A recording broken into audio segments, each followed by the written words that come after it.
Science. My name is Crenshaw, and I'm an associate professor here in the Department of Art and Art History. This event is sponsored by our department, the Department of Art and Art History, the Department of Biology, and the School of Arts and Sciences. We're surrounded here in the Knodell Gallery by the Student Sports Photography Exhibition, one of two concurrent shows, along with the series of lithographs by Joseph Norman titled Out at Home, the Negro Baseball League, which is on view in the Riley Gallery at the Smith Center for the Arts, just a few buildings to the south. In conjunction with these exhibitions, which opened last Thursday with tremendous fanfare, we've developed an array of programming over the next 2 months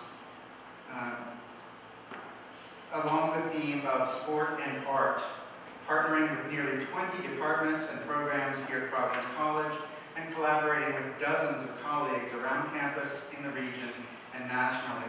I hope you'll take one of the brochures. Somebody hold one up. They're in the back of the room. That detail the array of upcoming events over the next 2 months. We have 3 speakers today who will address varied aspects of how artists and scientists have turned the investigation of bodies in movement into images. First up will be Alex Knodell, who will speak on Greek art and athletics. Then I will return to speak on Leonardo da Vinci's art and the examination of movement. And finally, Dave Baier will talk on musculoskeletal biomechanics and imaging techniques. Each talk will be about 20 minutes, leaving us a good amount of time at the end, I think about 20 minutes left over, for discussion. I decided to keep the discussion and questions until the end of all of the talks because I didn't really want the discussion to focus in so much on the narrowness of the research per se, but rather on the intersections of this wide range of ideas that span time, cross media, and navigate among disciplines. So without further delay, our first speaker will be Alex Knodell, who is currently a doctoral candidate at the Trabajo Institute for Archaeology and the Ancient World at Brown University. His doctoral thesis examines network dynamics in the Ubian Gulf in the late Bronze Age and early Iron Age. Before coming to Brown, Alex studied anthropology and classics at the University of Wisconsin-Madison. He's twice spent time at the American School of Classical Studies in Athens, and fieldwork has taken him from the John Brown House here in Providence to Portugal, Guatemala, and of course Greece. And most recently, he's organized and led surveys in Jordan, where he's currently involved with the Brown University Petra Archaeological Project.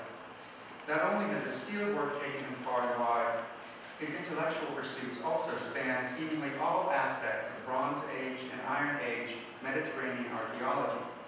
We've had the pleasure of getting to know Alex in our department this year as he's joined our Team Talk Art History Survey course as a special lecturer. Please welcome Alex Knodell.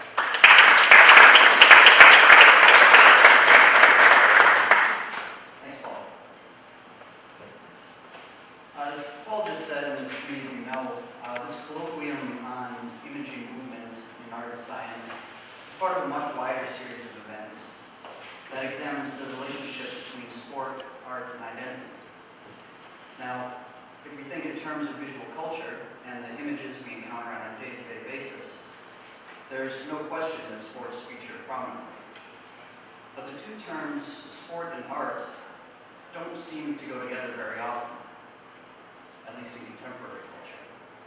Moreover, I don't think that we often see them as linked to a common identity. Thinking about this in sort of general terms, I decided to conduct an experiment. Don't get excited, this was the most basic of all possible experiments. First, I did a Google image search for the term athlete. This is what I came up with, the first image that came up. Second, I searched for artist.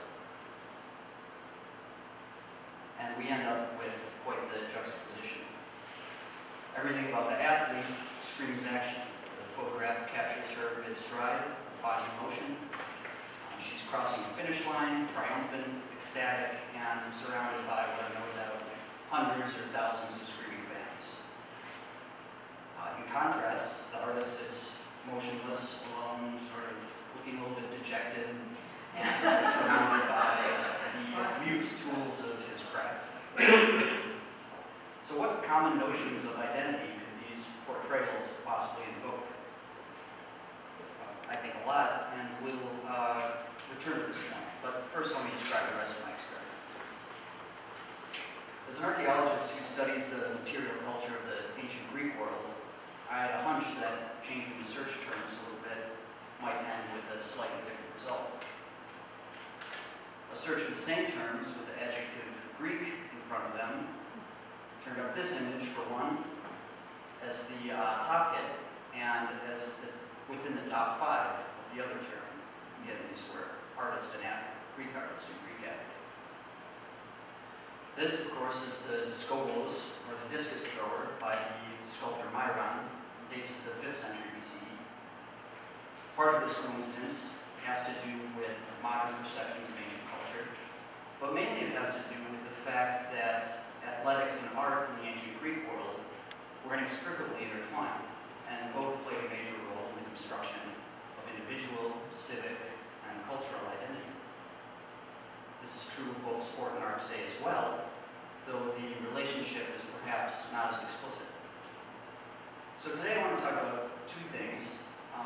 The issue of imaging movement in ancient Greek art, and second, the role of Olympia specifically in the Olympic Games, constructing a common athletic and visual culture that spanned the entire Mediterranean. The origins of athletic competitions in Greece and their associated imagery go back to the Minoan and Mycenaean civilizations of the Bronze Age. But it seems best to focus on the most famous and lasting of all athletic traditions, the Olympic Games. Here, athletes from around the Greek world competed in boxing, wrestling, foot races, chariot races, and became immortalized in the poetry, history, sculpture, and, as we see here, face painting. These games played a major role in the construction of a pan-Hellenic identity that swept across the Mediterranean and Black Sea coasts.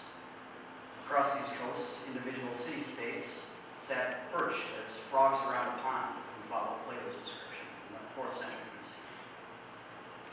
Much of this shared culture can be attributed to literary and artistic production explicitly related to athletics. Pan-Hellenic games, or competitions involving all of the Greeks, occurred at Delphi, Nemea, Isthmia, and earliest and most importantly, at Olympia. And these are marked in yellow here, with other sites in green scattered along the Mediterranean and Black Sea coasts. Participants and spectators from all over the Greek world flocked to these places, which served as hubs through which cultural networks were spread, solidified, and maintained. So here's Olympia as it appears today. Textual sources say that the first Olympic Games occurred in 776 BCE. This date is of particular importance because it was the basis of how ancient Greeks measured time in Olympiads. So every 4 years was the new Olympiad. Like today, they occurred every 4 years. And this time frame was a common denominator across the Greek world. Chronologically, the 700s BCE is also coincident with the geographical expansion of the Greek world, as colonization movements spread across the Mediterranean and Black Sea. Unlike today, the Olympics always occurred in the same place, here, in conjunction with an important religious festival in honor of Zeus.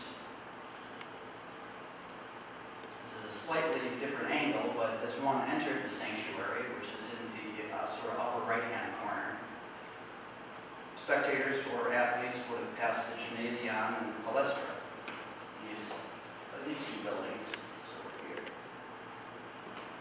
These were training facilities for the athletes. As they turned left, they would come to the precincts containing the temples of Zeus and Hera. Zeus is, of course, the big one in the middle. Hera is over there. And they'd also encounter numerous other monuments. Among these were the treasuries, all in a row down this side. And these were built by wealthy city-states around the Greek world, specifically to house artworks, tripods, and other valuable objects that were dedicated at the site. It's significant that one has to pass these buildings to access the tunnel leading into the stadium where the foot races took place, and we'll come back to that idea in a little bit. Like today, a large amount of planning and effort went into the Olympic Games, and this occupied most of the year preceding the Games. 10 months before, the officials of the Games, known as the Hellenodikai, or Greek judges, were selected and began preparation. Even though these judges were selected from the territory of Elis, which immediately surrounds Olympia, the name highlights their pan-Hellenic character. They are the Greek judges rather than the judges from Elis. 1 month before the Games began, all competitors had to be in residence in Elis, where they would train every day under the supervision of the judges, which also seems strange to us when we compare it to the modern Olympics. After training, they would retire to bathe using oil and an instrument called a strigil to scrape the dirt off their skin, as seen in this very famous statue called the Apoxiomenos. 2 days before the festival began, the athletes and judges would process to Olympia, where thousands of spectators, merchants, poets, minstrels, and diplomats awaited their arrival and the start of the Games. The festival lasted 5 days and consisted of athletic events for competitors in 3 categories: the boys, the youths, and the men. Along with the Games were numerous religious, political, and cultural events. On the first day, the competitors and judges would be sworn in for the altar of Zeus, which you see in the middle here next to the Temple of Hera. And this took place at the altar and in front of the statue of Zeus Horkios, or Zeus of the Oaths. So people really had to keep things honest. Public prayers and sacrifices would take place in the sacred precinct, along with a consultation of oracles.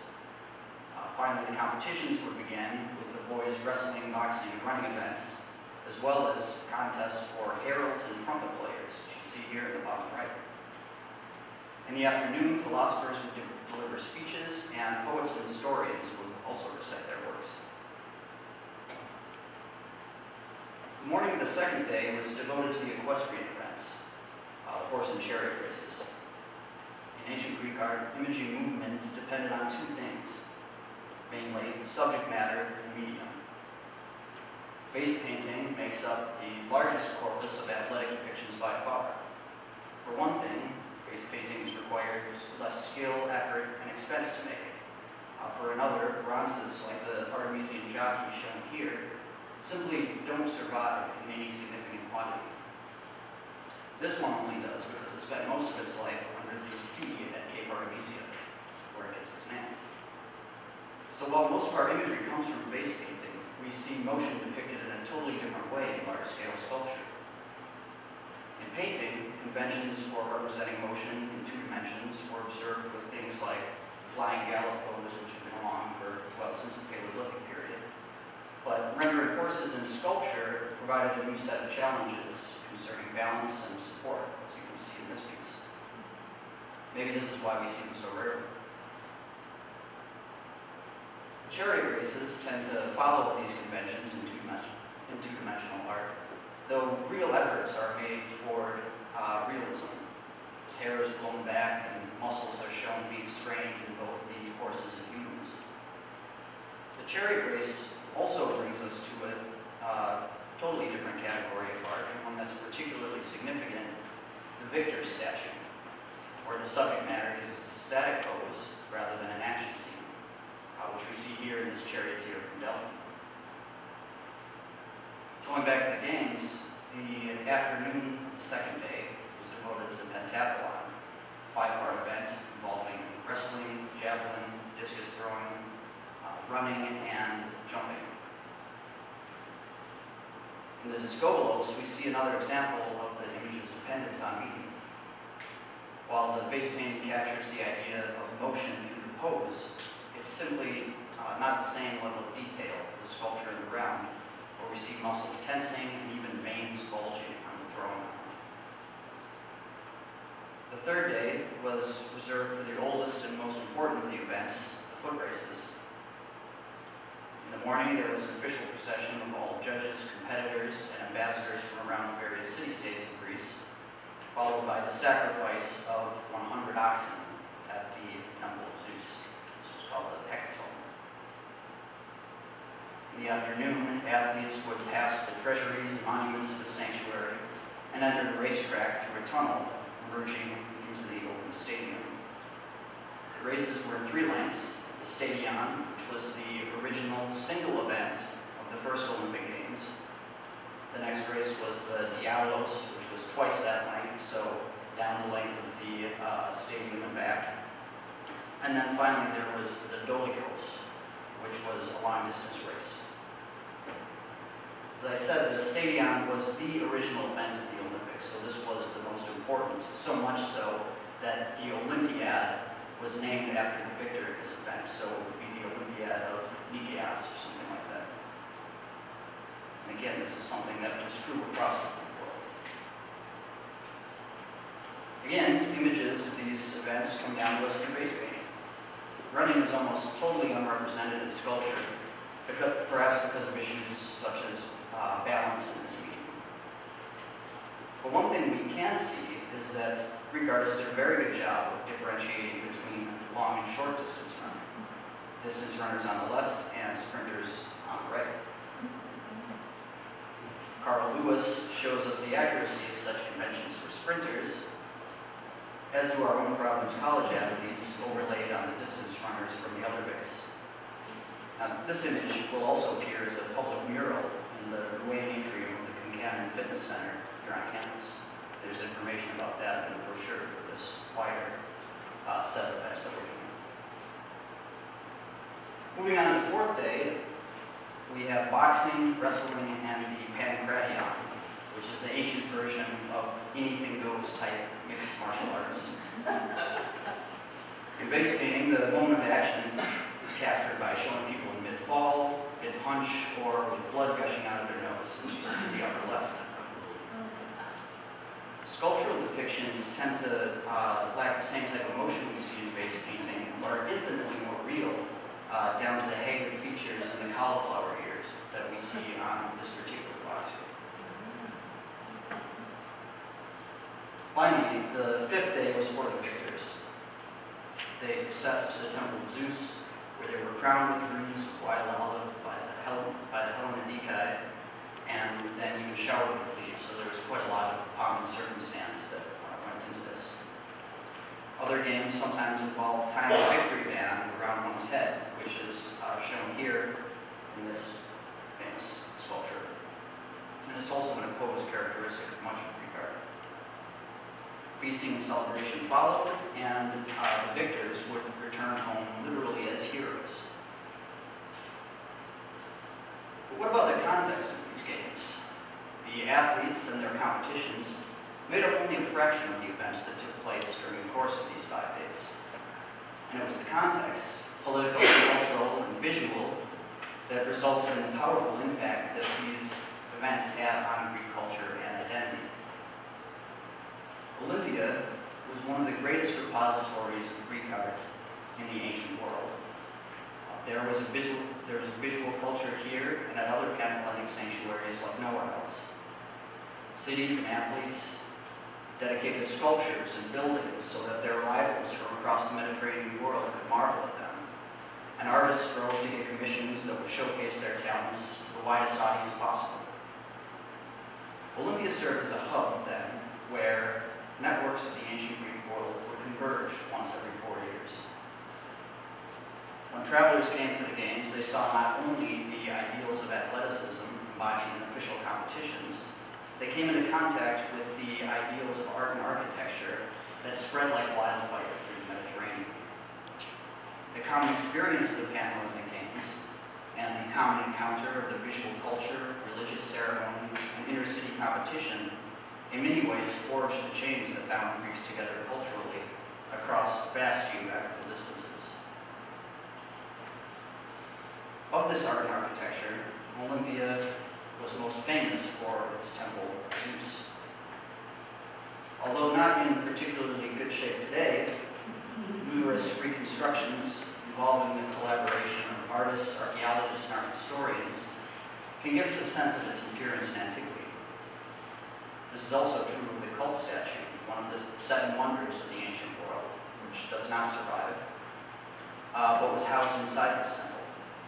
It was made by the most famous sculptor of classical Greece, Phidias, who also did the works of the Athenian Acropolis. His workshop has been located just across the street, basically, from the temple, and we even have a cup with his name on it, which is in the bottom right. Going back to the temple, its exterior sculptural decoration also refers to the games that take place at the site. The east pediment shows a chariot race between the young hero Pelops and the king Iomaus for the hand of the princess Hippodamia. Here, Zeus is in the center, presiding over the games, just as he is meant to be in the Olympics. Sculptures of the metapiece show scenes from the 12 labors of Heracles, himself a hero and the sort of archetypal athlete of the Greek world. In mythology and religion, then, we see the intermingling of athletics and heroism, which is made all the more real in the games themselves that occur on this very site. For example, victors in the games, and only victors, were allowed to erect statues of themselves in the sanctuary, alongside monuments dedicated to gods and heroes put up by various city-states. The dedication of such monuments was itself an important form of political competition. This image shows the area east of the Temple of Zeus, which is literally covered with the bases of such monuments. Here, monuments like the Nike or victory statue of Paeonius would have been displayed, along with many tripods and other sort of prizes and symbols of victory. Again, we can return to a reconstruction for some help with visualization. We really have to imagine a landscape that is dominated by images meant to glorify the individuals and cities that erected them. This was a competitive arena every bit as fierce as the games themselves. Here, statues of gods, heroes, and athletes were displayed together, sort of blurring the lines between myth and reality and human and divine. Yet this competition also led to the creation of a common Greek identity centered around sport and art. Artists would seek to outdo each other in this arena, just as athletes did in theirs. But they did so under roughly the same rules about how the human form was depicted and how movement was rendered. These things changed over time, of course, but they changed at a similar rate across the entire Mediterranean, because venues like these served as a common reminder of what it meant to be Greek and what the artistic and athletic culture of Greece was. Today, the Olympics serve a sort of dual purpose. They promote national pride and the achievements of individual citizens, yet at the same time, they bring the international community together on common ground. In antiquity, it was much the same, though instead of attitudes of globalism, these games fostered Pan-Hellenism. This strengthened cultural ties between Greek states, yet at the same time excluded the numerous other cultures with which they were interacting. To a certain extent, this may even explain the privileged role ancient Greece has had in Western civilization, and the Olympics providing a lesson in world history too. But taking a step back from worldwide events, it seems fitting to conclude with this image. The background comes from an amphora awarded as a prize during the Pan-Athenaic Games. These were local games put on by the city of Athens, and were a regional event. Athletes didn't go straight to the Olympics in antiquity, no more so than they do today. But their activities were and remain an important aspect of everyday life across many scales, from simple exercise to local competitions to the world stage. And their images continuously serve to spread a common visual culture across multiple types of boundaries, whether it be face paintings for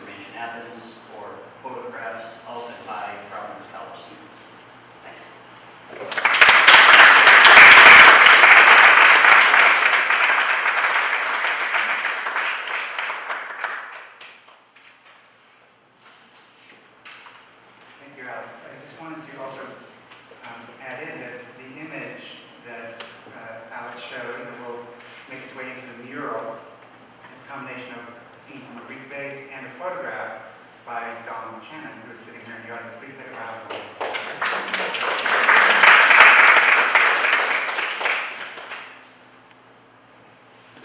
I'm up next. So I'm going to introduce myself. It's a little awkward, but no, I think I know the drill. I'm Paul Crenshaw, an associate professor of art history. My main research is on the life, career, marketing, and interpretation of the work of the 17th century Dutch artist Rembrandt van Rijn.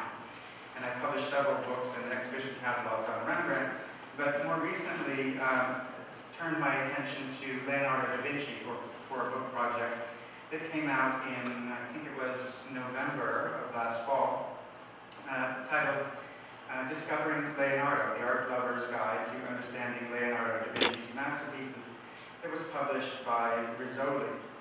And this talk emanates out of that, and I thought it was a nice opportunity to examine an artist who really does lie, not only in a certain sense chronologically between antiquity and the present, but also at the real heart of our understanding today of the emergence of art and science also as a discipline.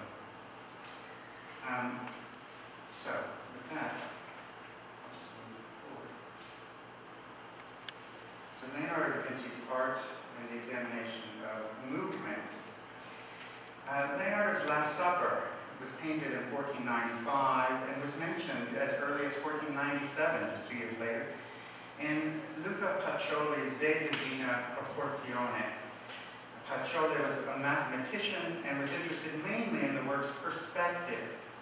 But he also noted that the narrative focuses on the moment in which Christ pronounced, "One of you shall betray me." So let's just examine that for a moment. The perspective that Leonardo employs has actually been eliminated recently during the recent restoration a few years ago, where a nail hole was found right in the center of Christ's forehead, which allowed him to run strings, which they would then coat in chalk and pop against the preparatory ground so that he could lay out the lines of recession back into the distance for the perspectival lines.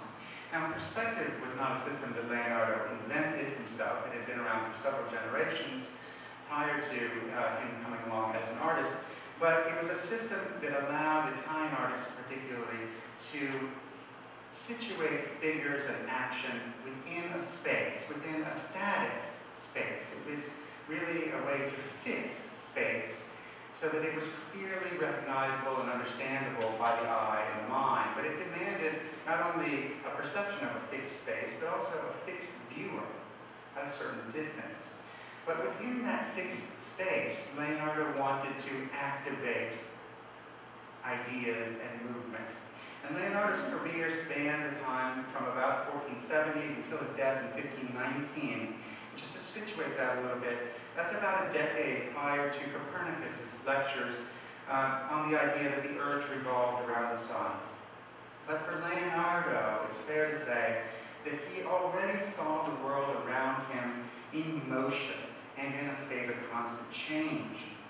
So in fixing the space of the surrounding people at the Last Supper, Christ and the apostles, he was able to then put a narrative in motion. And that was the second part of what Luca Pacioli commented on. And what Leonardo does in the space of the refectory at Santa Maria della Grazia in Milan, a space of gathering for the monks and the priests associated with that church, where they would eat. So the subject is a natural one for a space like a refectory, but it's also a Eucharistic subject. It is the institution of the Eucharist, the pronouncement of the bread and the wine as the body and blood of Christ that is recreated at every Mass, at every Catholic church. But Leonardo went further than others to unify the sense of action and drama and narrative, as Pacioli commented on. Earlier artists who treated this type of subject, such as Andrea del Castagno here, this is about 50 years prior to Leonardo, Leonardo's Last Supper. In Castaño's work, all of the figures are outlined in hard-edged contours. They are very stiff in their poses. There's not much of a sense of action whatsoever. It's almost like each one individually is posed for a portrait. And on top of that, the space is dry, as the Italians would call it. The light is even, and the hard edges of the contours give it a sense of static quality that Leonardo's generation, and with Leonardo's inventions, he begins to transform into a space that blurs the edges of forms and provides a sense of atmosphere by modulating the light much more readily and having figures emerge out of a darker middle tonality. But even more than the space and atmosphere, which Leonardo coined a term for, he called it sfumato, or smokiness. Even more than the space and sense of atmosphere, it is Leonardo's positioning and interaction of gestures and emotions that drives the narrative in this case. So we see Christ at the very center, pointing to demonstrate the bread and the wine that will become his body and blood. But we also see him speaking, and as Pacioli says, he addresses his audience and says, this is the moment where he pronounced, one of you will betray me. And everyone in the audience, all of the apostles and Jews, respond instantaneously, either beckoning towards Christ, or, as in the case of Judas, who is to Christ's right side, lurching backward, away from Christ. But we see the composition evolve in a kind of wave structure, a wave formation, not unlike Leonardo's investigations of a deluge here pounding on rocks. So the idea of an impact, in this case, with the case of the Last Supper, an impact of words rather than an impact of a natural force, but an impact and then the reverberations of that impact as it happens over a very short span of time. So an instantaneous quality to the narrative, but then also a sense of movement over time. Now, all of Leonardo's finished works are vastly outnumbered by his unfinished work. And it's fair to say that the process for Leonardo interested him just as much as the finished products. And that was true also of his contemporaries. And it's true of us today. He left us a ton of drawings in notebooks and also a number of unfinished paintings, which even in their own day fascinated artists because he worked in a process that was very different from the way that other artists worked. Primarily by beginning with a grisaille sketch, working up the massing of forms and the tonalities that he wanted to use, and then gradually laying in layer after layer of color. And he's able to do this by introducing into Florentine painting, well, not by introducing, but being the first to really dedicate himself to the use of oil paint in Florentine painting, whereas in Northern Europe it had been around for several decades. But the oil paint allowed Leonardo to use more subtle layers and deeper, richer colors in his work. But works like this, which is an unfinished painting of the Adoration of the Magi, were marveled at when Leonardo left it behind, when he left Florence as a young man to go and spend about 20 years working for the Duke of Milan. He left this painting behind, and it was never completed. Almost every other artist, the patron would have found someone else to come along and finish the work so they could actually use it. In this case, it was acquired by a patron who never had it finished up because it was so admired for demonstrating the process of Leonardo's investigations. His investigations of light, his investigations of nature, his investigations of gestures and emotions of figures. And you can also see by comparing extant drawings that Leonardo went to great lengths to examine every aspect of the work, the situation of the figures within that space, the articulation of the recession of space through perspectival studies such as this one. And over again, we see Leonardo repeating gestures and compositions to get it right, to get it the way that he wanted it, with which was a graceful interaction among figures. And we see him in various studies looking at compositions, looking at gestures, looking at, as I said before, the massing of forms, the fall of light, and so on. By manipulating the different media in drawing, he's able to concentrate on different aspects that will come about in the final works of paintings. But of course we all know that Leonardo was a tremendous polymath, and he comes up among the earliest in any discussion today of the great thinkers of all time, the great investigators, the great scientists. But this is an era when science is really just emerging, and he probably would have used a term closer to what was known in antiquity, the study of natural history. And Leonardo really did think of his observations of nature as observing what has happened around him over time. This drawing is interesting because, partly because it is an anatomical study of the area where the vertebrae meet the neck, the vertebrae of the neck meet the shoulders, rather, but it has a quotation in it. This illustration, Leonardo says, is as important for good draftsmen as the derivation of Latin words for grammarians, since he who does not know which muscles cause what movements will draw the muscles of figures in motion and action in a poor fashion. In other words, Leonardo felt that he had to do more than just observe what was going on around him, more than what other artists were doing, which was just posing models in the studio. He had to begin to study in depth anatomy.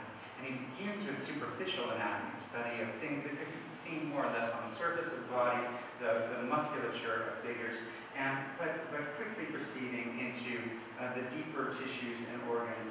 And he was constantly challenging received wisdom with observation. And it's very difficult to capture the complexities of these anatomies in very detailed drawings. He was able to do it in a fashion and with a degree of detail that no other artist at the time could match.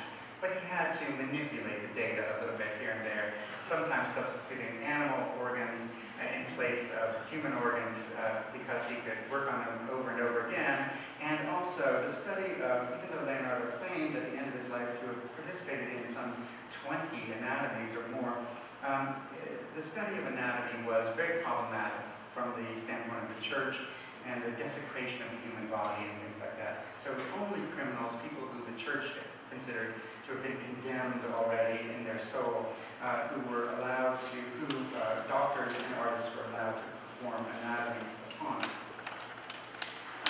But again, I come back to the idea that for Leonardo, the risks were far outweighed by the gains to his art. But he cautioned other artists.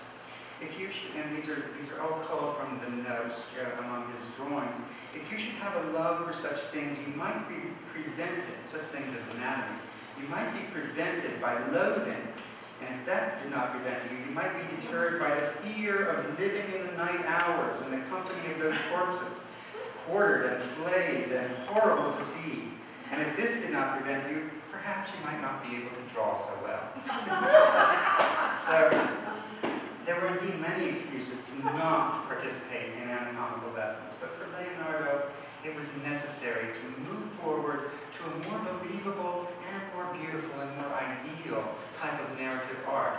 And just to give a comparison to the preceding generation and artists who were quite highly lauded before Leonardo, this is a print, an engraving by an artist named Antonio del Pollaiuolo, a reimagination of ancient gladiators.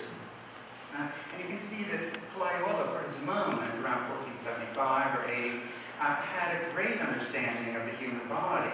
And yet we see every muscle of every body fully tensed. He's showing off his skill with the human form by showing it at its most elaborate and muscular form. But Leonardo understood anatomy and movement in a very different way, in a way that understood how the body, not just how it looks, but how it works, that when certain muscles and certain tendons are flexed, others are loose. And he wanted to achieve a sense of graceful movement and natural movement in his forms without sacrificing the intensity of emotion and drama. So he very much equated the movement of the body and the tenseness of the parts of the body with an inner state of characterization, we would call it, for a figure within a narrative context like St. Jerome. But again, he's always situating these figures and narratives within the natural environment, and in order to do that better, he went out into nature to study it in great depth. He would go out into the Alps, north of Milan, and in drawings like this, he's looking at the movement of clouds, the fall of rain, so meteorology.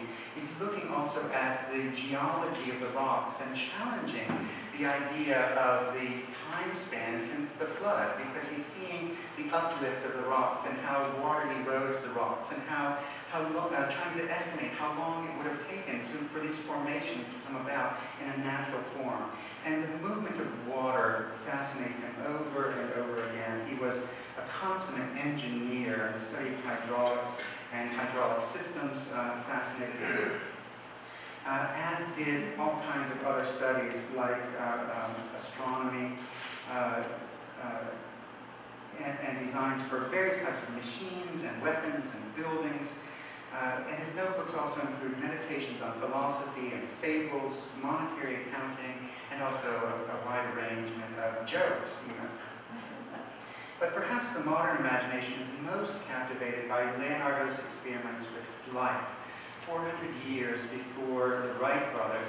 And it begins, though, again with observations of nature, looking at birds flying through the air and seeing not just how they move, but how their movements are affected by the direction and intensity of the wind, for example.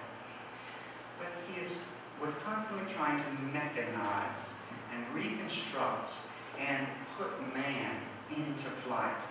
And we know that at least on one occasion he tried, perhaps not personally, perhaps with an assistant, but he did try to actually put one of these machines, flying machines, into action on, and we have the date for it, January the 3rd of 1496. Now today we look at Leonardo's designs, we would call it, today we still have this sort of practice, we call it biomimicry. The idea that you can look at natural forms and natural figures and mimic their forms and their movements with new machines and new technology. But Leonardo, his designs actually people have reconstructed them in modern times, and they really actually would have worked. So from a design standpoint, they were not faulty. The main problem was that he didn't have lightweight enough materials to work with at hand. And finally, I want to end by looking at perhaps Leonardo's most well-known work, at least today, the Mona Lisa. I think you all know that it resides in the Louvre, where it is protected by bulletproof glass and adored by throngs of people every day. And I think it's probably the world's most famous painting. But it's a curiosity. For a long time, we weren't certain who it represented, although in the last couple of years, we found documentation that does affirm that it represents a Florentine woman named Lisa Gherardini del Giocondo, which also confirms a nickname that we've known for a long time. It was called La Gioconda in France, where it resided, because Leonardo kept the painting with him until the end of his life, and he moved to France at the end of his life. But that too is a curiosity. We know the patron. This document recently found tells us when Leonardo was actually working on the painting. It appeared in Florence around 1503. But it's a curiosity because he never gave it to the patron. But let's examine, people come and, as I said, take pictures of it. They want to be associated with the fame and the notoriety of the painting today. But let's examine it on its own terms in a certain sense and see it within its time. And we see that it has not only a sort of longevity of mystery, but a certain oddity, even in its own day. First of all, the one thing that has captivated everyone over the years is the smile. the idea that someone should smile in a portrait of the Renaissance was strange. It was, in fact, antithetical to what portraiture was all about. Portraiture was meant to fix a likeness forever, to preserve the fame and the likeness and the renown of someone after their death. So the more that it was animated, the less it served that purpose. And that's generally true of portraiture throughout history up until the modern period. So it's really odd that Leonardo sought, not just in this portrait, but in most of his portraits, that he sought to animate the most staid and most mundane of genres or categories of painting, the portrait. So he does it with the subtlety of the smile, but he also does it with the turn of the body and 3/4 in space, and the idea that that space envelops her. She sits on a balcony, she sits in a chair on a balcony, which overlooks a vast and changing landscape. So this picture brings together Leonardo's studies of the human form, the fall of light, and the existence of that form in nature. In fact, it examines a philosophical connection between woman and ideal beauty, or natural beauty, actually, is probably a better way to put it, and nature itself, and its changing and varied forms. But was that normal in Leonardo's day? I would posit to you that it was not. We see the fall of light on her hands, we see the movement of light around her forehead, in the veil, and the incorporation of the figure into that changing and shifting landscape. But the oddities of the painting include not only the smile, but the fact that her hair is down, the fact that her décolleté is quite low, and that her neck is unadorned. So Leonardo provides her with what, to the Florentine audience at that time, and generally to the Italian audience, they would have deemed an unadorned look.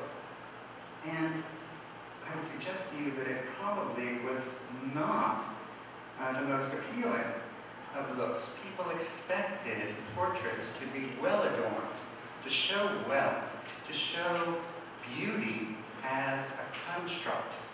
And if we compare Leonardo's Mona Lisa to a painting that he would have known well, a portrait of Battista Sforza, a relative of his patron, for his longtime patron in Milan, the Duke of Milan, who was also from the Sforza family.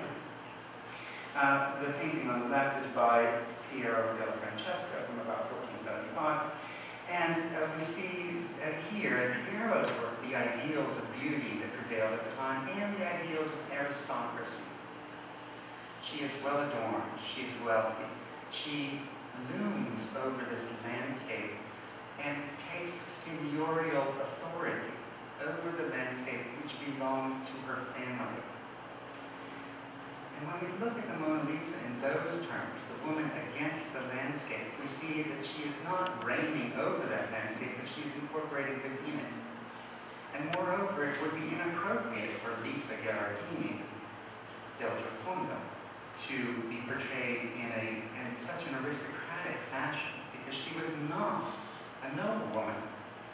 So it presents a conundrum. What is her relationship?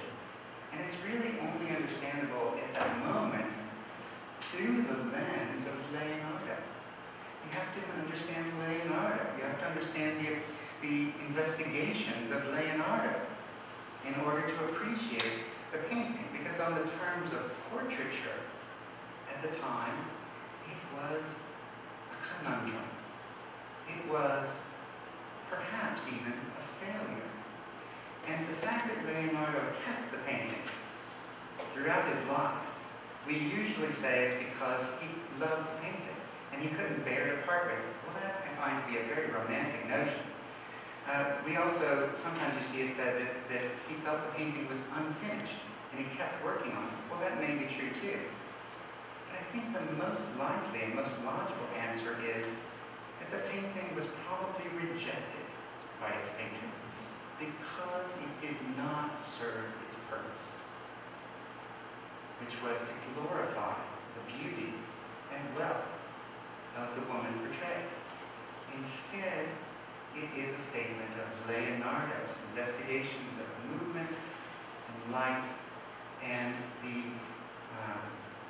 investigation of nature, the incorporation of the figure into nature. Thank you.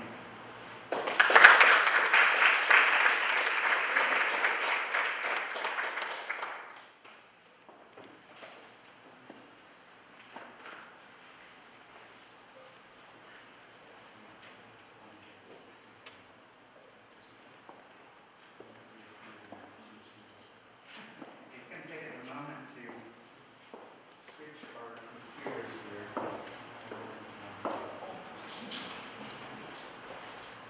Make the screws quite tight to get it converted.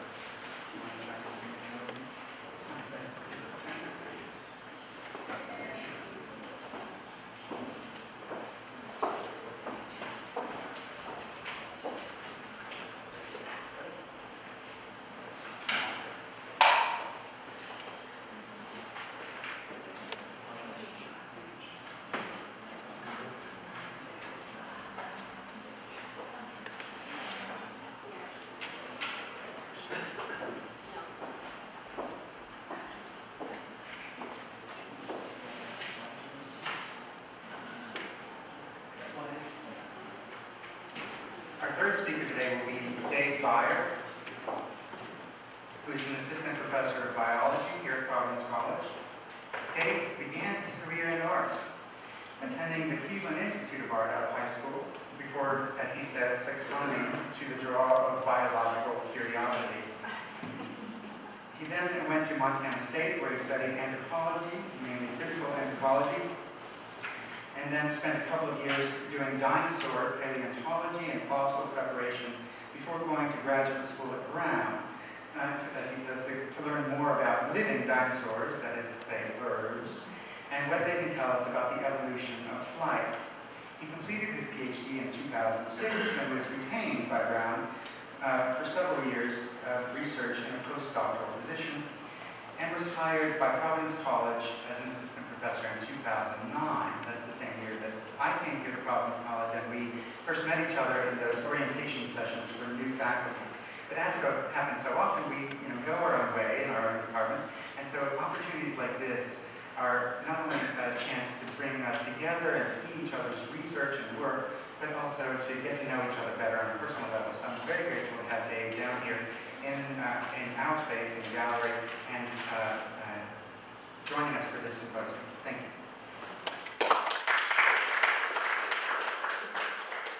Thank you very much.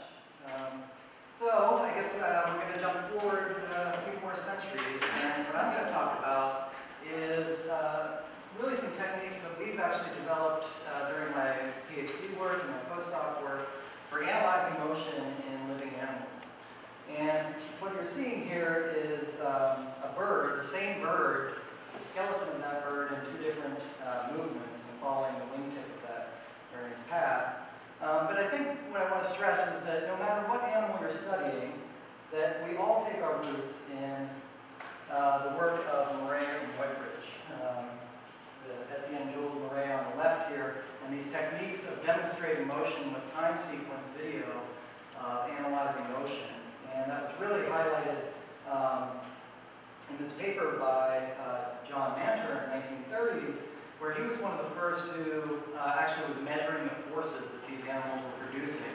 This happens to be the limb sequence of a cat as it's walking across a force plate that he created, something that can measure the amount of force that the animal is pushing with against the ground as it's moving, and at the same time measuring the joint angles by using image video similar to what we saw with Murray and Whitebridge.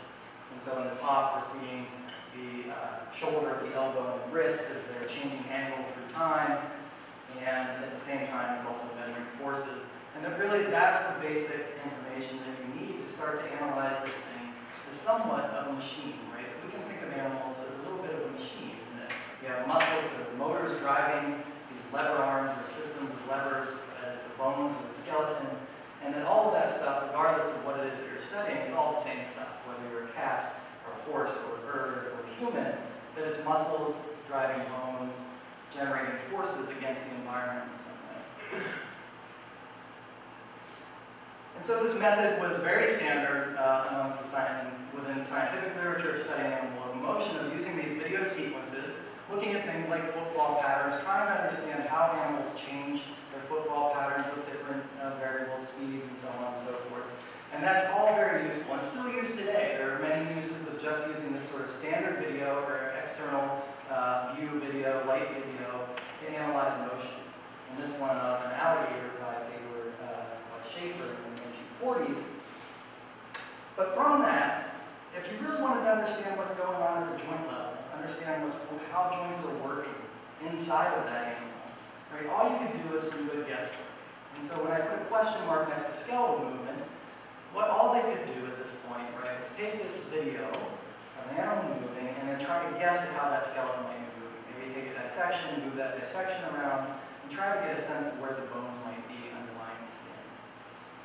Okay, so that's skeletal movement, they're probably getting a good approximation, but are they really getting into the level of where we can understand how muscles are driving the movement of bones?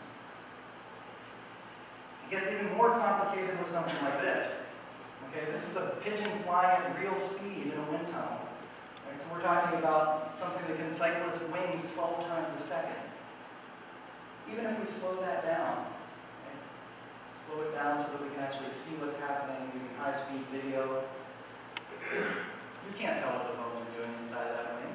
Okay? I certainly can't see the bones in the shoulder girdle. I might think that I see the bones of the wing at points during the video, but it would capture that throughout a wing sequence. You're just not going to be able to do it using this sort of standard light video method. And so we can appreciate these things again as sort of just biomechanical machines that we're trying to understand how they work. And for that reason, we might want to understand how the joints underlying the skin and the muscle are working. But also for those of us who are really interested in how something like this behavior might evolve, right? How does flight actually evolve from something like this precursor to modern birds, Confucius ornamentus, that has fully functional wings, but that ultimately its ancestors didn't have wings at all, or had partial wings. And so that in terms of understanding that, all we're left with in the fossil record are bones. That's all we have to go on. And so unless we can understand how the soft tissues, how those muscles are linked to the form of these skeletons, then we don't stand a chance of understanding how something like those evolutionary sequences took place. So this groundbreaking work in the 1980s and 90s, this group of researchers, Ted Goslow, Knodell, and Ferris Jenkins, started to break through that barrier of the skin, saying, well, if we need to measure skeletons, let's measure it directly. And so this is a clip from some of the first X-ray video that they took of flying birds in a wind tunnel. And this happens to be a starling, so you'll see those around campus here as well. But they had this bird flying in the wind tunnel, and they're taking X-ray video of it at relatively high speed so that they can see the wing bones. And so these methods were really amazing. They did this for lizards, they did this for birds, and I've heard the story of how they did this, but they were actually sitting there, right, this is before we had lots of computers around to do this sort of thing, and so they're actually projecting these images, these X-ray cine onto the wall, and taking skeletons of real animals and trying to visually match them up to what they're seeing in the projection. And then when they get a pose that they think matches what they've seen over a number of different video sequences, and again using, so you might have a lateral video for one, but you might have, go back to that one. You might have a lateral video, they might also take view from above, and so that they're trying to match these multiple different wing beats and put them together into a single wing beat that they're going to call how birds move their wings. And so they're trying to abstract from that as best they can.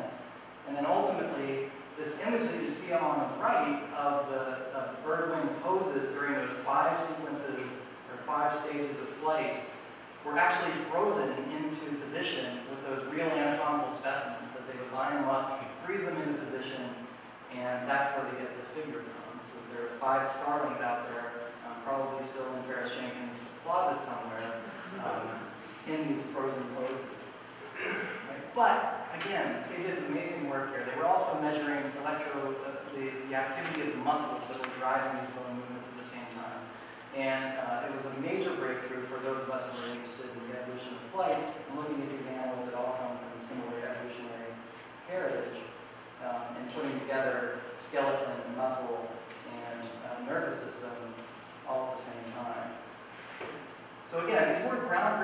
improvements in terms of how we could analyze the motion of skeletons and understanding that sheen underneath all of the skin and muscle, but there's still some major limitations, right? This method I'm talking about, extremely time-consuming.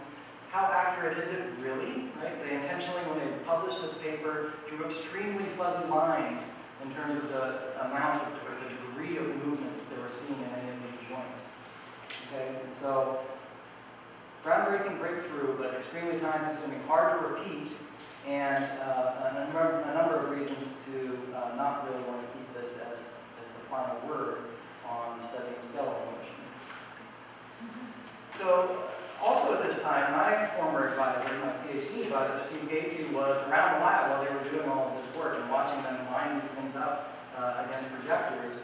And it was also around this time that there was lots of wonderful three-dimensional animation coming out. Right? So Pixar starting up, and a lot of the work in animation where it has this basis in using rotoscoping, the idea of taking an image of video and using that as your base for tracing onto that. And so this is a picture from Max Flesher's machine for doing rotoscoping, where it would project video images and then you could elaborate on that motion that you're picking up from the video.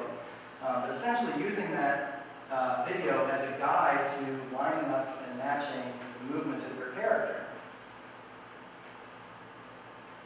So the scientific part of that is where Steve Gatesy really pushed this forward. And so here what we're seeing is him using an animation program just like you would use to do Toy Story. In this case it's Autodesk, or I think it's now Autodesk Maya. At the time it was Alias Studio. And taking this and reconstructing the scene of that wind tunnel where the pigeon is flying. And then if you can reconstruct that scene, you can then rotoscope by looking through the cameras that are recreated in the scene. You can then reconstruct the position in 3 dimensions of where that bird is. Now again, this is done using the same equipment up at Harvard where there's a single X-ray view.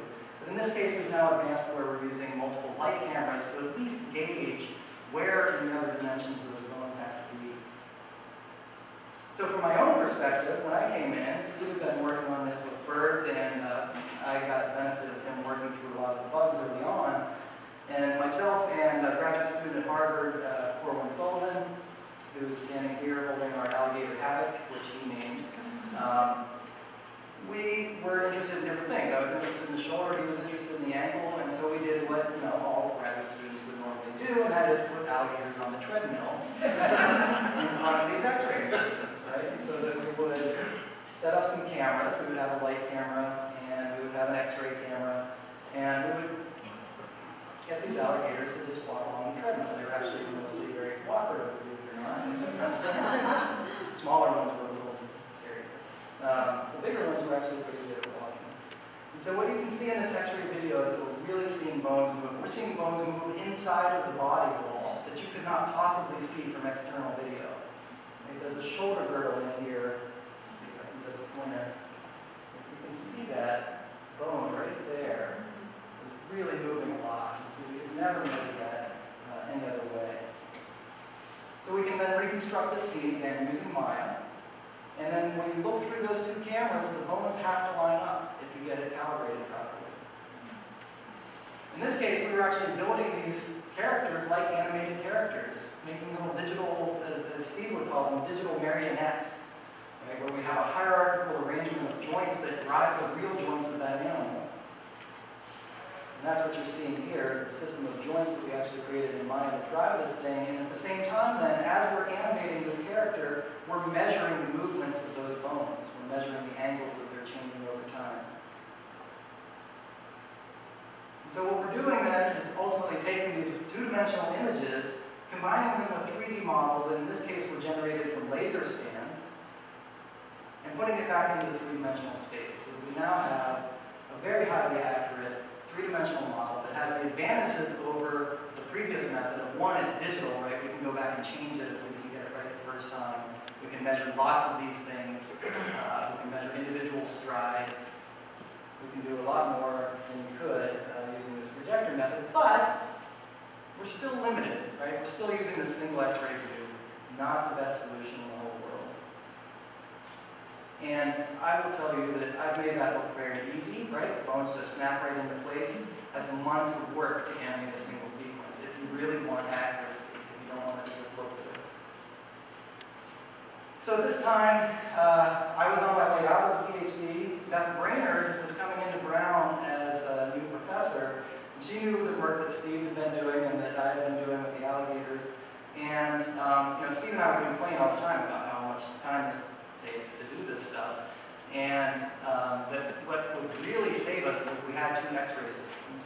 Right? If we had two X-ray views at the same time, it would eliminate this whole ambiguity problem of did I get it in the right spot. And so this is the crew, and what Beth was really amazing at is getting people with common interests together. So this is Beth here, this is my former advisor, Steve Casey.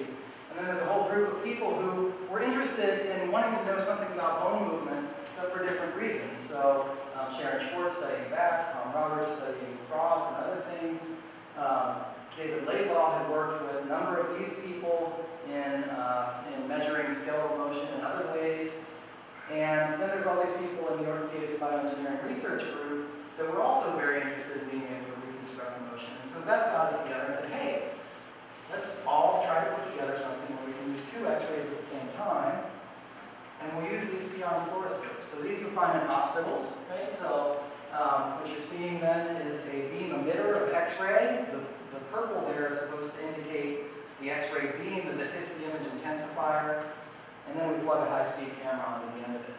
Right? So they use these in hospitals in situations where they have to either wheel the X-ray to somebody, or there are surgeries that you have to have done where you want that person to be able to see what they're doing. Maybe on your vertebrae, right, in your backbone, your spinal cord, you don't want to accidentally poke that.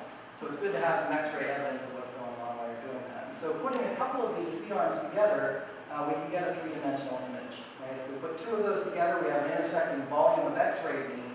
In that common space, we can then put a calibration object in and reconstruct what's going on in 3 dimensions. What's great about these fluoroscopes is that we can situate them in all sorts of bizarre configurations so that we can situate it around whatever animals it is that we're working on.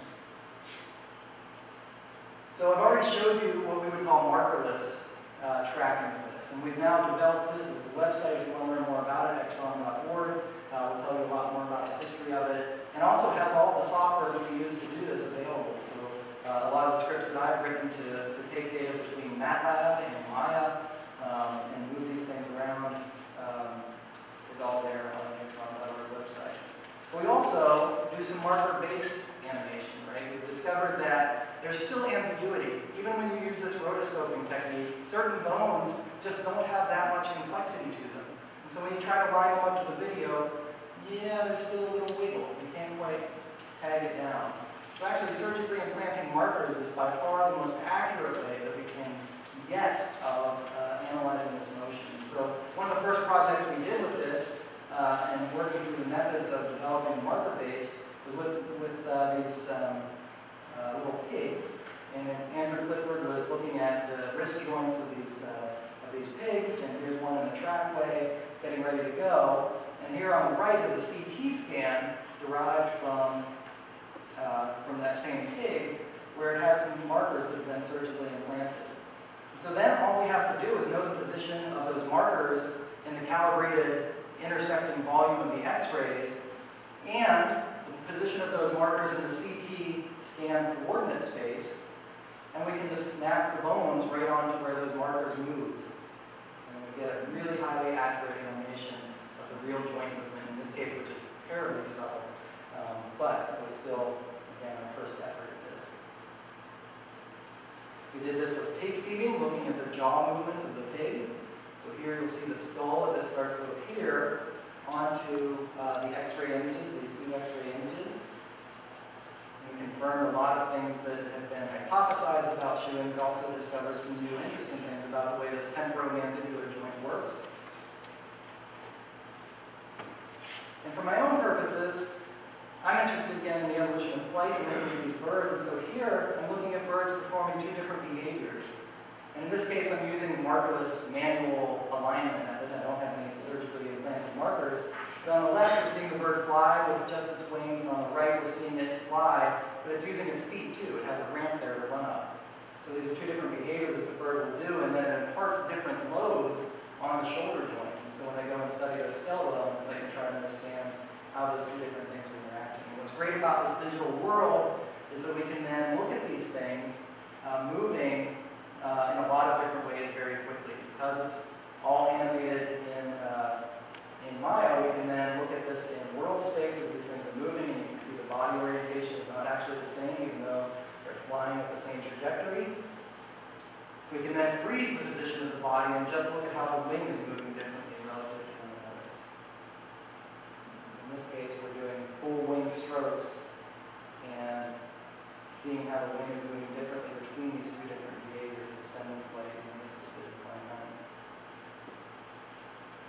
And then finally, we can look at variation very quickly as well. I measured a bunch of different ones of these. We can put them all together at the same time. And you get a sense then, visually, I think, of the variation that we're seeing. But there is a real pattern of difference between the wing movements.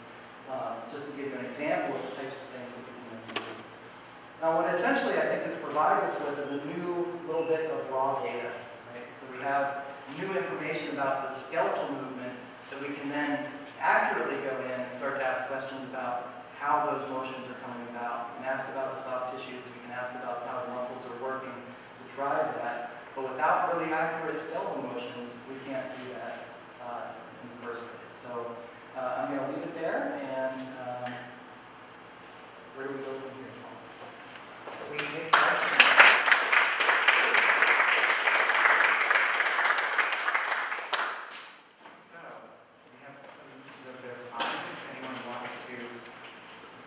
Questions about the talks particularly, or raise some issues. It doesn't necessarily have to redress the talks, but ideas that come to mind. I have a loaded, solicitous question. Did your art background help you in all of this imaging and animation? It was a really amazing, it turns out that Steve Gates, who was my advisor at the time, he also was taking art. I had no idea about this when I came to work with him. But we shared this very similar interest in visual background. So yes, it certainly did.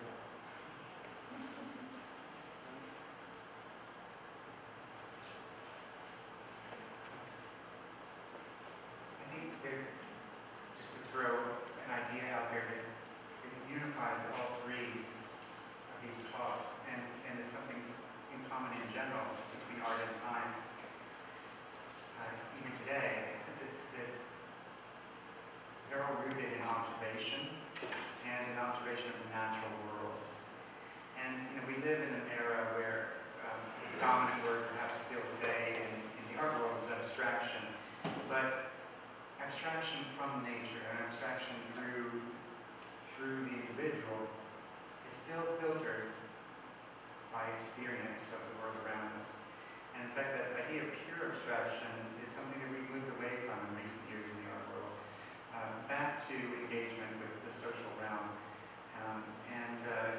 But all throughout ancient art theory, we can call it that, and early modern art theory, this connection to mimesis, to the study and observation of nature and natural history, again, as they would call it, is the unifying thread.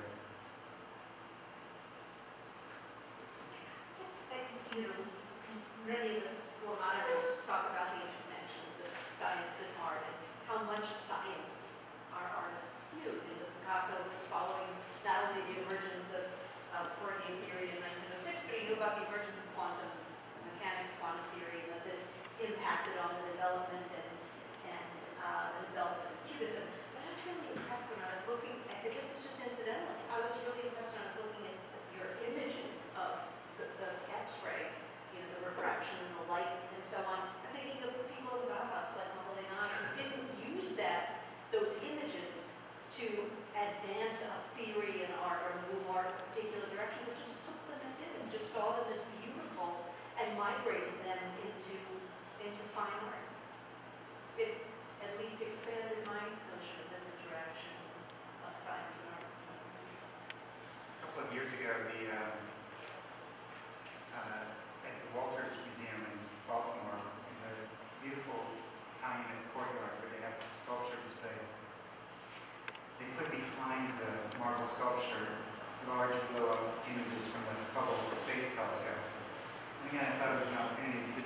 course, these types of imaging techniques and developments and technologies have a purpose. And usually when we talk about the evolution of scientific imagery, it moves towards clarity, schematic imaging. But what you're trying to do is get away from that towards a full three-dimensional understanding with light and shadow. To a certain extent, that gives a sense of volume and roundness of form. And as Deborah said, there are many opportunities there to just see these processes of new technologies as beautiful constructs in themselves, or beautiful products in themselves, even beyond the information that they impart.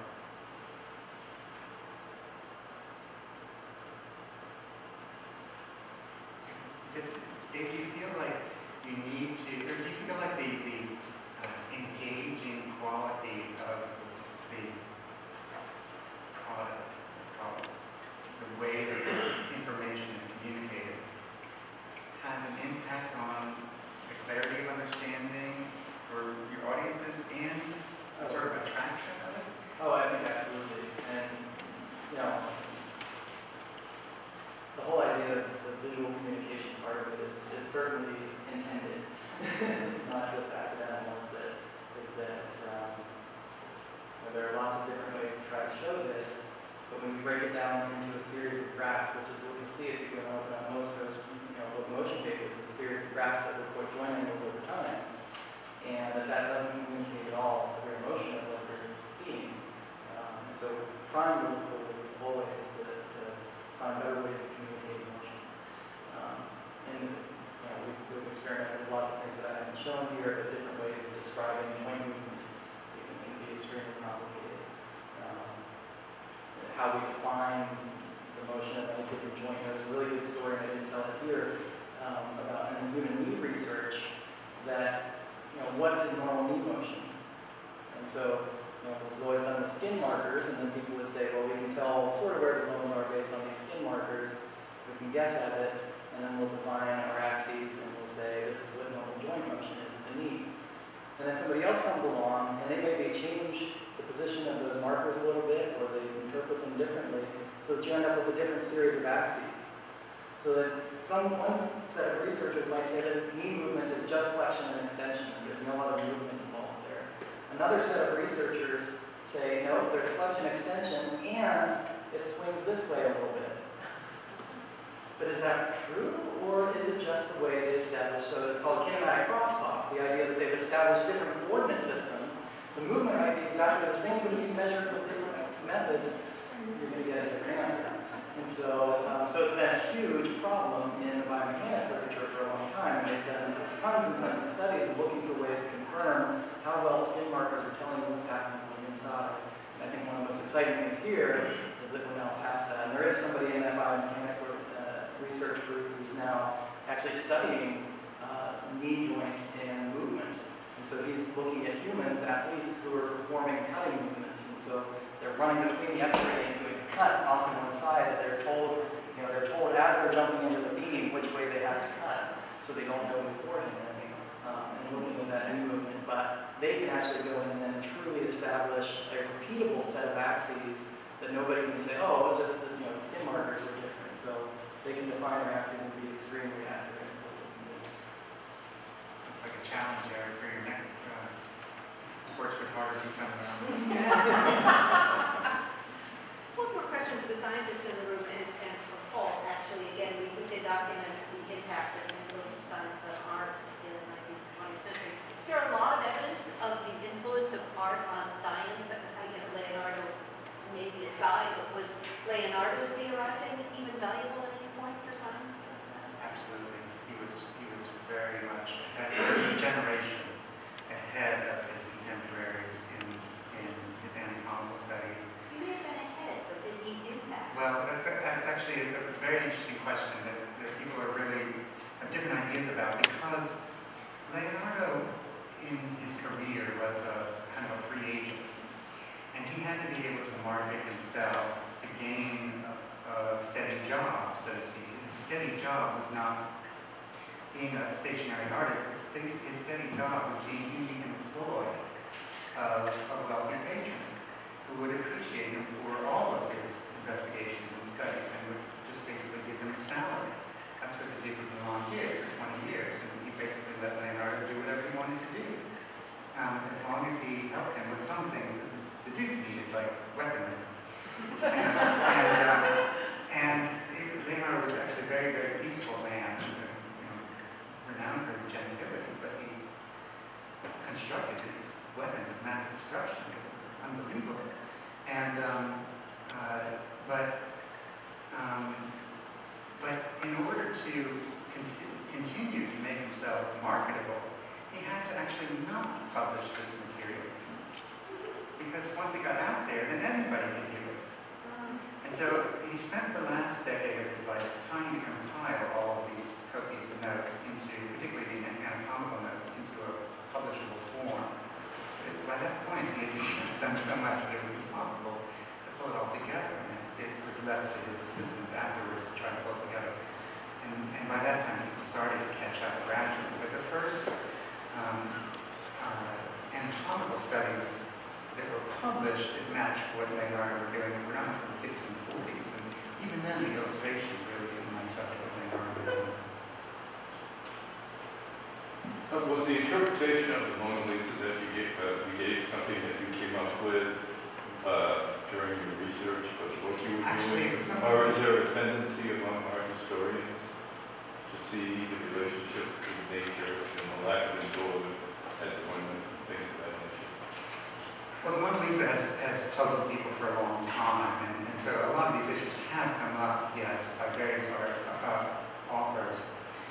No one, as far as I know, has suggested that the painting was rejected. And I thought about that. I came up with that idea before the book was published, but after it was in proof staging. And I actually had to, the idea was such a germinating stage for me that it was one of those aha moments, this makes the most sense. But I decided not to put it into the book because I didn't think it was quite appropriate. It seemed a little too off the cuff at that moment last year. But the more that I thought about it, I think I probably should write that up in some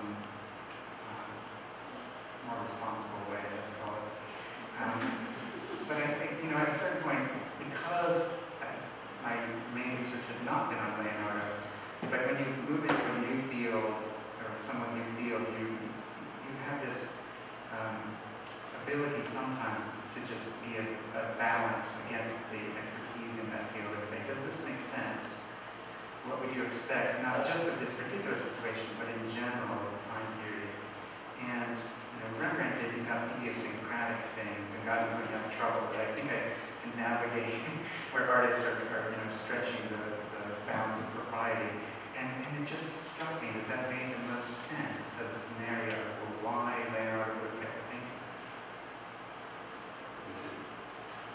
So let's just make one comment. I'm losing my voice, so please excuse me. I think your talk was, all of the presenters' talk was quite fascinating.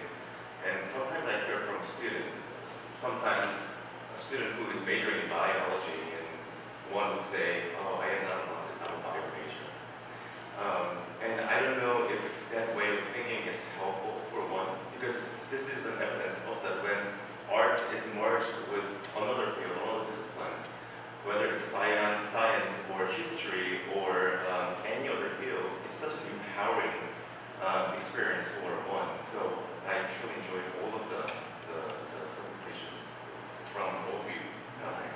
I really appreciated the way Alex set the stage for that by saying that, not only was it a time period in ancient Greece where these two things are important in both directions, athletics and understanding and studying the human body and the imaging of it, but that at these locations, in these places, the two go hand in hand, and it's a cultural phenomenon, and we see in Western culture since the Renaissance that science and art have become separated in a way, as has science and religion in a way that it wasn't at the dawn of that period. And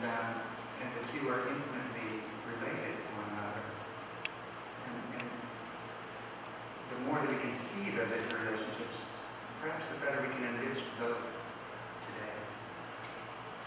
If I can just add one thing, I think a lot of what we're seeing is how sort of imaging and the communication of movement through visual media, it's really dependent on observation. And so as our powers of observation change, we go from being able to just sort of mimic something in sculpture to being able to dissect the body, understand it, to be able to look at it in motion in 3 dimensions, and then produce our own 3D images, which are about as close to reality as we get.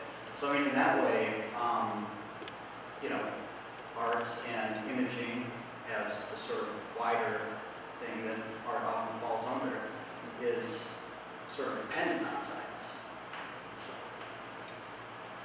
or at least dependent on the media with which it engages, which is something that I thought came through all 3 of our thoughts.